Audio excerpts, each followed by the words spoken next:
everybody, and welcome back to my YouTube channel. My name is Angeline and I am the owner of Angelic Creations. So today we have a sewing challenge video where I will complete a project that I've done before, but I am now implementing more steps. Meaning, I created a drawstring bag before. However, I've only created a drawstring bag with one piece of fabric. Today I will be including a pocket and an actual lining for the bag. Now, I will be doing these pop-up challenge just for myself to advance my skills, but I also decided at the last minute, of course, how about share with the people? Maybe this will inspire somebody, maybe this will keep somebody going, or maybe this can get somebody started. Now, I have already cut out my pieces, which measures 15 by 15. This is for my outer fabric and my inner fabric. For my outer fabric, I am using blue jeans that I do not wear anymore, so I cut up my blue jeans, and I am using this outer fabric here. Now, for my blue jean piece, I did leave a 1-inch opening here, indicated this is where we would need to create our casing. So you want to leave about 1 inch or so down. So you're going to start sewing here, back stitch, you're going to skip, back stitch, and then continue to sew until you get all the way around, completing that on the opposite side as well. Now for the bottom, you will also need something to hold maybe your cord or your fabric or whatever you choose to do the drawstring with on the bag. Now for those two pieces, I am using this piece that I cut off of my blue jean. I cut these at 3-inch measurements, and then I placed them on the inside of my fabric like so. I'll show you. So this is the piece here. It's already seamed. It's already cut. It's some thick material, so why not just use what I have already had at home? So I decided to use that.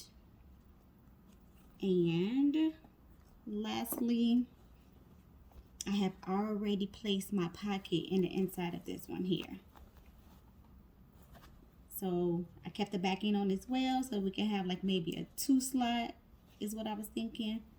So that completes that portion. And for this side, you want to also make sure that you sew on both sides, but we're not going to leave a space that small. We're going to leave about maybe 3 to 5 inches or so on one side so that we can turn our fabrics right side out when it's time. Okay, so first thing that I'm going to do is I'm going to tack these down, and then I will start sewing my sides.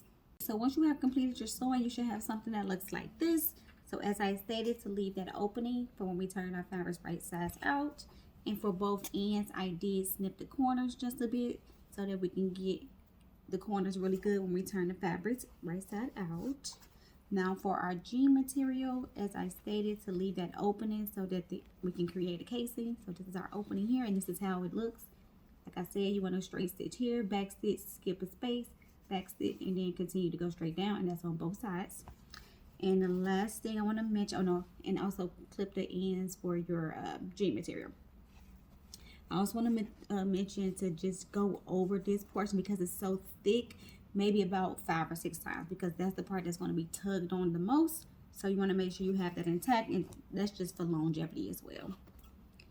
Okay, so the next step is to turn this right side out, and I'm going to just sew to do that reinforcement. I'm going to sew this part like a rectangle shape or so around the hole. So I have folded back the seams here, as you can see, and then I just sewed a rectangular shape around the circle. Okay, so the next step is to take both of our pieces and place them right sides together. Once you have connected your two pieces like so, remember that hole that we left open on our inner fabric? We're going to use this hole to turn our fabrics right side out like so. And the next step is to take your lining fabric, place it in the inside, and then we're going to create a top stitch. Okay, so once you have created your top stitch, you should have something that looks like this. And now the last step we're going to do before we place our string inside, we're going to close up the bottom part so that our string have somewhere to sit. So we have to create another stitch where we're going to create it underneath this hole that we created for our string to go in. And it should look something like this bag here. This drawstring bag that I purchased from the Dollar Tree, just to give you an example. So you see how it has a casing here where it has a second stitch. I mean, it's only stitch, I'm sorry. And the string had somewhere to lay. So I actually used this bag to remove the drawstring so that I can put it on this bag. Okay, so that's exactly what we want to create. Okay, so I am officially done with creating that last stitch that I needed to create it to close up the casing.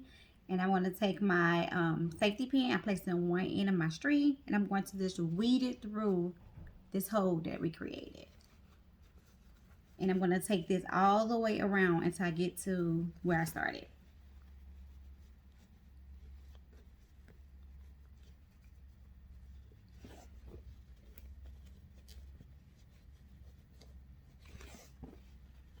So we have this side already completed, and now we're going to work on the next side. So we're going to take this part through here, and we're going to take this all the way around until we get back to the part where we started. So just keep going. And after this, guys, we will be done.